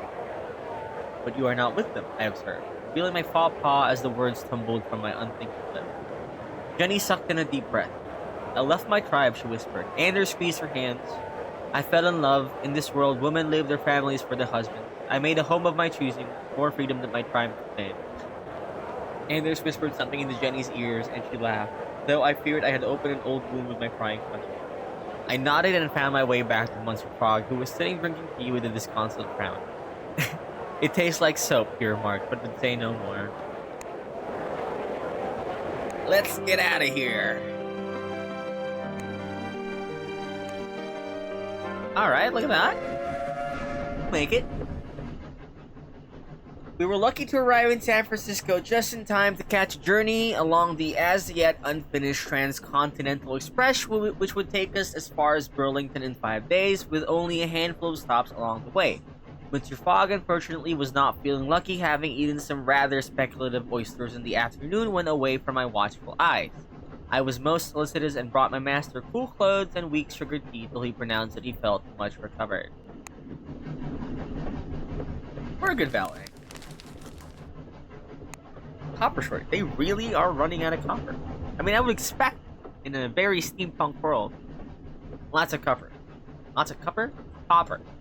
The first day board was enjoyable enough. American trains could clearly not compete with their European counterparts, but it was amusing to see them try.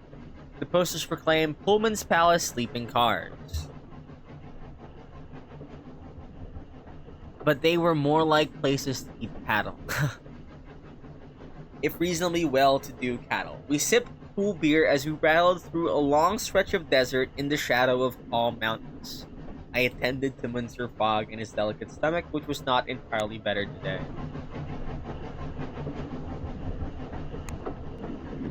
Look at that, we're taking good care of our boss. Our fellow passengers were a curious mix of gold and silver prospectors, homesteaders, farmers from all corners of the world, Mormons, missionaries, soldiers, and stiff-necked gentry of various sorts. I gave a young black woman with a deep red bonnet and an infectious laugh a wide smile.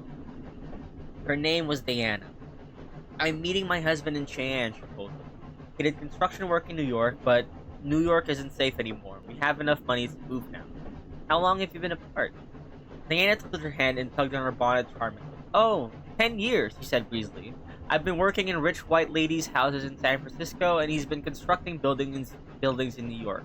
We've only just scraped up enough money to live together, she smiled, nearly glowing with happiness. I told her some of my adventures, which seemed to amuse her greatly as the afternoon wore into the evening, and we passed by Ogden, close to Salt Lake City. We watched as the passengers embarked, noticing fertile fields and blah blah blah blah blah blah. Yeah, there's an accident you can do in this game. Oh, the Black Rose. Ooh, okay. So there's an accident you can do in this game. There's a mistake you can make in this game where you accidentally get off the train that you already paid for. I'm so pissed when I did that one time. Ooh, is this him? I'm Felix Granger, you said. You are a puzzle. I was flattered. Monsieur moi, humble Passepartout. I am no more a puzzle than the sun's rise in the east. Truly, I am the simplest of men. Oh no, do tell me how you came to be on the Transcontinental. Thereby hangs a tale, I can tell there. It seemed a probing question, which made me immediately suspicious of his motive. I made some non-committal answer, but he pressed me further. I confronted him and asked him of his business outright. You were a sharp customer and no mistake, though I perceive no harm in you. I am a Pinkerton agent. I knew a little of the Pinkertons. They were a detective agency hired by Abraham Lincoln himself during the American Civil War. What are you doing here, I asked. He looked around before leaning closer to me to reveal his true purpose. I'm here because we have heard rumors that the outlaw Jesse James plans to rob this train. Keep your eye out. Don't worry, we have a lot of guns. I'll blow his head out. Out?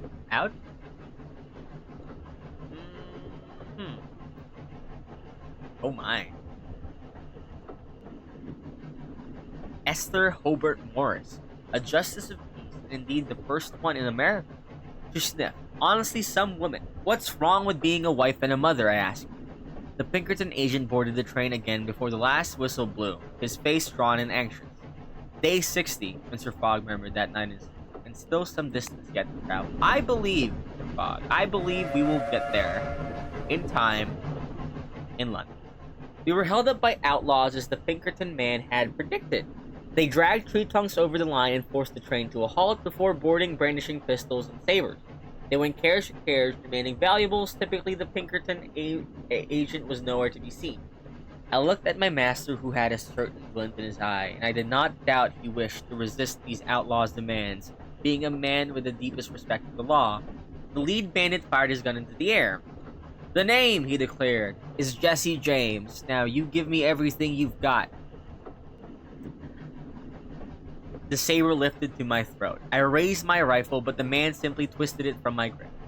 Now don't play with no toys, he scolded. I want your goods, not your weapons. I moved to draw my revolver, but the man knocked my hand aside. Let's all keep calm, shall we, he advised. I had already eaten their valuables on the warning of the Pinkerton agent, so I invited him to search my things with little success. The saber moved on. Now it was at Monsieur Fogg's neck. What about you? You look good for it.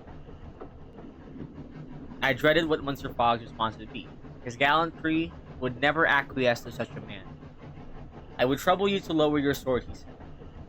I listened, fearful. You'd trouble me, would you? Jesse James replied. Somehow I doubt you would. Mr. Fogg stiffened a little. His eyes narrow. I could see he was about to do something terribly rash. I saw movement in the corner of my eye and glanced around. The Pinkerton agent was creeping along the side of the train. He caught my eye and put a finger to his lips. Mr. Fogg was standing stiff as a post, the sword directly pointed on his Adam's apple. I have boxed for my county, he declared.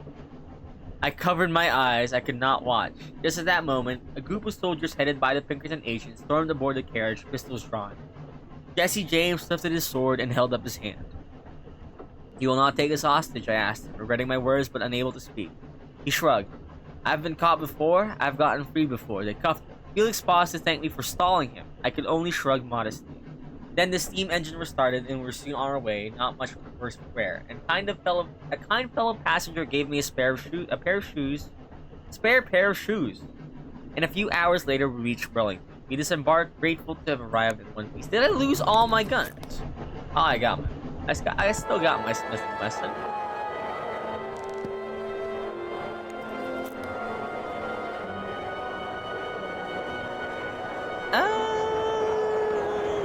Yeah, I think we'll just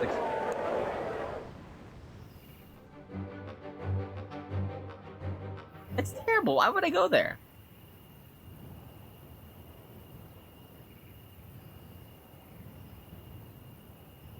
Oh no.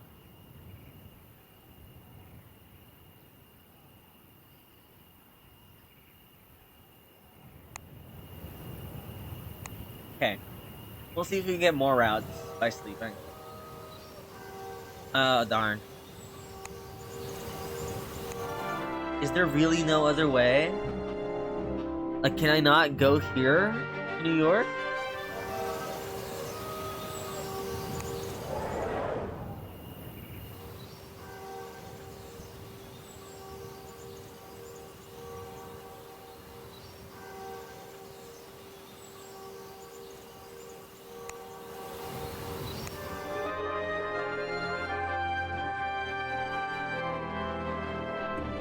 Okay, we can go to Atlanta via New Orleans.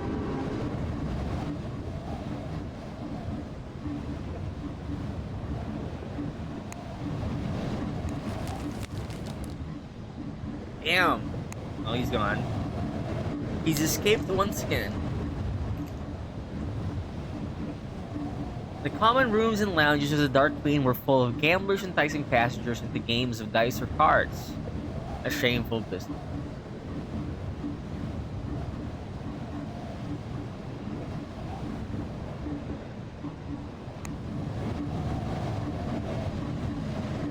Dark Queen, what a name.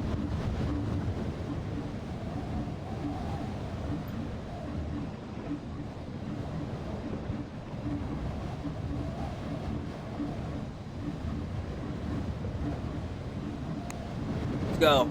Day early? I'll risk it. As certain someone says, I'll risk it for the biscuit.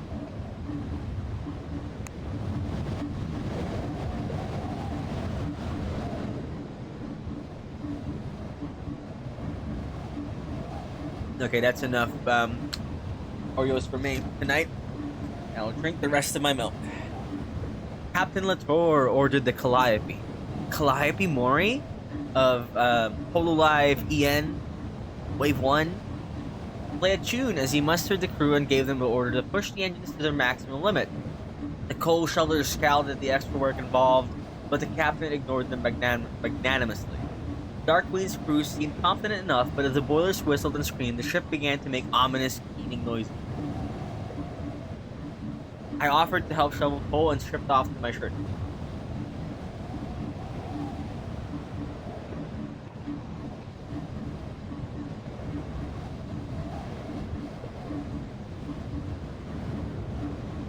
What? Did we get stuck?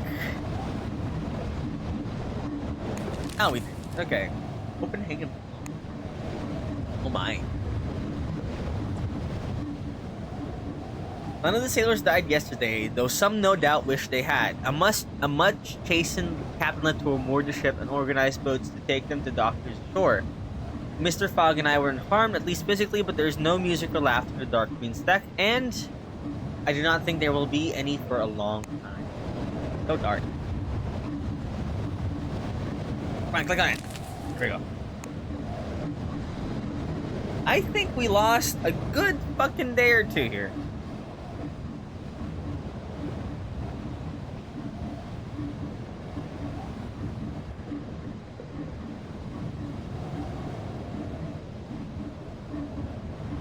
You're a gambling man, I said. Thinking of the screams of the sailors, I realized it's much differently. As much, the very first day you took me into service, what is the difference? There is none, Mr. Fogg said calmly after a moment. I merely have a better calculation of the odds. I've never figured out what the whole your character is bit was in the game.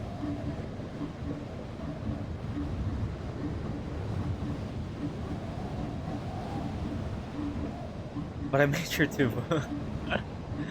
I wanted neither his self-pity nor his advice. And here we are, New Orleans. Antique map. Nope, thank you. Alright, let's explore. We're getting close to the end of the game. I believe it.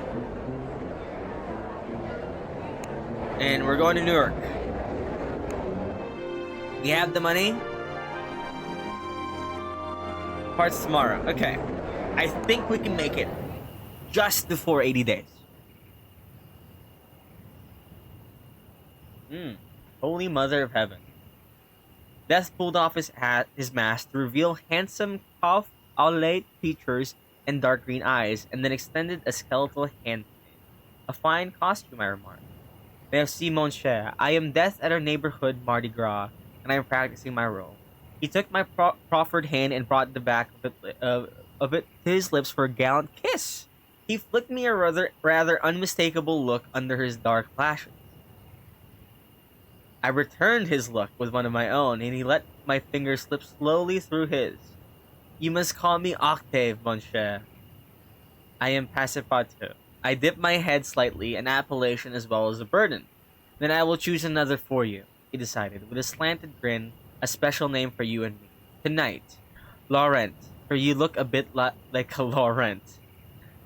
Laurent and Octave, I agreed with a slow smile. They sounded an intriguing pair. Bien sûr. Octave told me he was a free person of color now. I was aghast to realize he had been a slave before the Civil War, and indeed still worked as a servant for the very same family. Are you happy working for them? I demanded, trying to imagine myself in his place. He sighed heavily. Young Claude is a horror and a little better, but little Henry is a sweet child. He carted a hand through his thick black hair. They are my half-siblings through their papa. Then he is your papa as well, I said, with dawning horror. Ah, I would not say that, he corrected me gently. He may have sired me, but he was my owner and not a father to me. It is a horror I cannot imagine, I shuddered. Then your life has been an easy one, eh? His eyes flashed with anger. I joined the 1st Louisiana Native Guard Regiment after New Orleans was captured by the Union. I still wake up some mornings not sure if I am alive or dead. You are alive, I reassured, reaching out for his shoulder. Octave wiped the anger from his expression with the ease of long practice and smiled, a slow, dazzling smile. You look sad, mon cher. What a fool I am to confess these things to you when I would much rather see you smile. I smiled at him to dispel the last of the heaviness in the air. A smile, he exclaimed. Triumphant, it is a rapturous smile full of secrets I wish to unravel. Shall I tell you one? I would be honored. I dream every night of Paris. I thought he might comment upon my secret, but he took a moment and then nodded, as if tucking it away in his mind. I thank you for your truth, and I will remember it. Death, it appeared, was a creature of both delicacy and tact. Alas, the hour had grown late, and we had to part. Octave walked me upriver to the borders of the garden district where Mr. Fogg had taken lodging. Amongst the American parvenus, the moon shone down on the Mississippi, and Octave leaned towards me, and we kissed! Oh my god! Right there on the riverbank. He tasted of bourbon and dark nights, and I will say no more of it here. A man, even one such as I, must have his secrets. Octave will be one of them. I think of him often when I think of New Orleans. Oh my. 80 Days Yowie is real. Alright, we're going to New York. And let's hope we can get to New York, we can get to London within 80 days.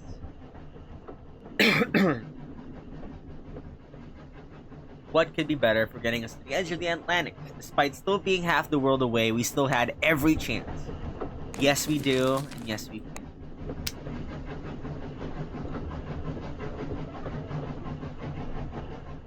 We settled ourselves in a carriage when one other occupant, an extremely large man who introduced himself as Charlie Sullivan, a lad from Birmingham, who was most impressively sculpted, especially around the neck and upper arms. His mustaches were nonetheless perfect. I asked what had taken him to New Orleans, and he granted boxing. He fought in a competition, I interpreted. There was an exhibition, he said. I won. 3rd round knockout. I gulped. However, Monsieur Fogg's interest had been increasingly sharp, blah blah blah blah blah. You are trained, he demanded, keenly or self-taught? I've got a manager, Sullivan replied. He tells me what to hit. Excellent, excellent. Mr. Fogg enthused, I want to hear all about it. The details of boxing are more intricate than one might expect, and hearing the business and cut thrust delivered in Sullivan's so very English tones was quite informative. Little did I know how the details I heard would come to be of use to me. What does this mean, game? I haven't talked to someone in a while. Monsieur Legarde.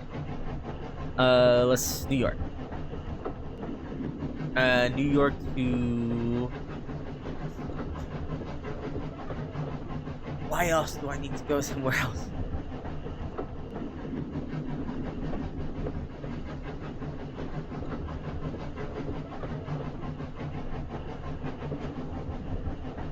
To London.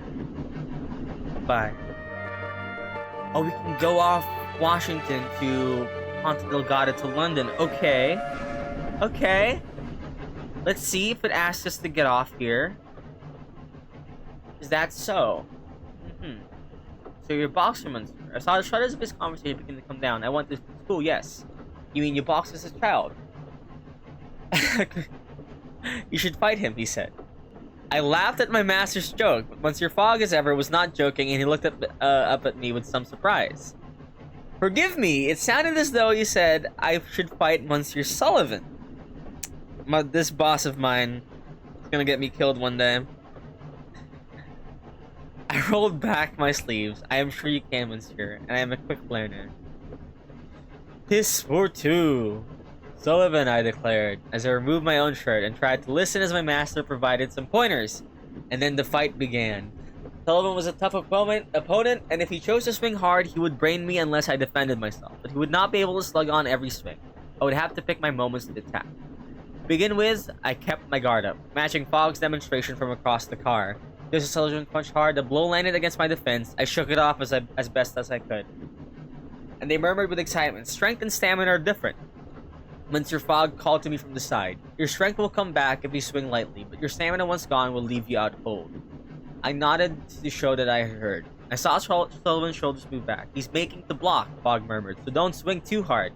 I threw a light punch. A quick, decisive move while Sullivan lifted his defense. I knocked him back a little. We were both still lively, although he was faring a little better than me. He will have gained some muster from that block. A master shot. So be warned. Sullivan rolled his fists about one another. Next, I raised my guard. Neither of us was badly worn, though he's looking better than me. He's wearing himself out, my master cried. Then I threw a heavy punch. I pushed him a little. We were both elders, blah blah blah. I heard rather than saw the money changing hands. Spectators were betting on me. Now it was my turn. I threw a light punch. But I had timed it poorly. Sullivan punched hard, the blow slipping past my guard. I was fading fast and could not take anymore. You won't be able to swing like that, my master shouted. I saw his arms tense. I threw a heavy punch. stumbling and staggering. Sullivan's weight moved back. He's making the swing. I no longer had the energy for a heavy swing. I got ready to duck and dodge. It was tiring, certainly, but I was all but on my knees. The crowd murmured and whispered. Next, I threw a light punch. Oh, damn. I guess we're not going down Washington. I guess we're going somewhere else.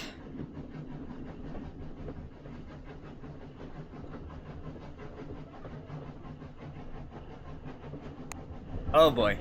Okay, so we're close. We're close.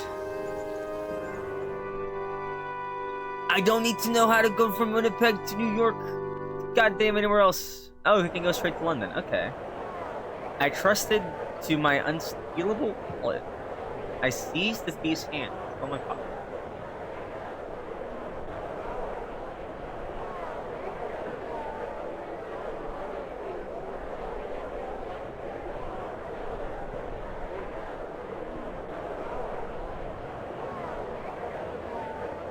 Okay, let's just go back to the hotel.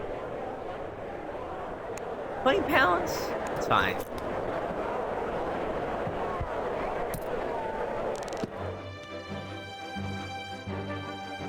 The limb. It's just making sure I know how to get there. I can book it to London now. It arrives Friday. Tomorrow. Okay, 3,300. We can make it. Okay. So I think with that being said, we are nearing the end of the game. It is cold as fuck in my room. This was 620. It arrives the same day, but I'm not sure if I can find a way for this note. A razor, rather. Actually, there is. But let's just take the Henrietta. Alright, here we go. So with this would be our final route of the game. We left New York aboard the Henrietta, an old Confederate airship converted into a transatlantic mail carrier. We would reach London in 3 days, barring any unexpected delay. Expected back shortly. Yeah, here we go. London, here we come.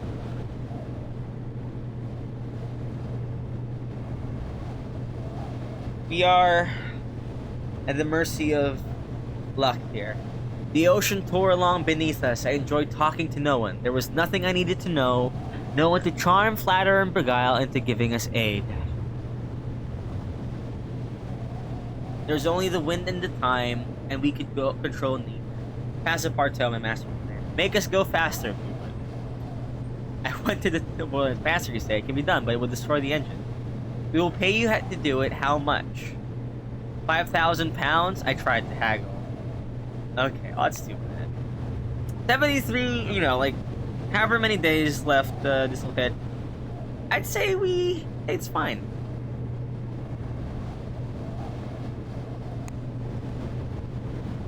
Oh, here we are.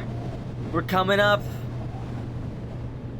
We tethered at the airship dock in Hyde Park and felt for the first time in 74 days the feel of English soil under our shoulders. At long last, we returned to London and in time to win the wager.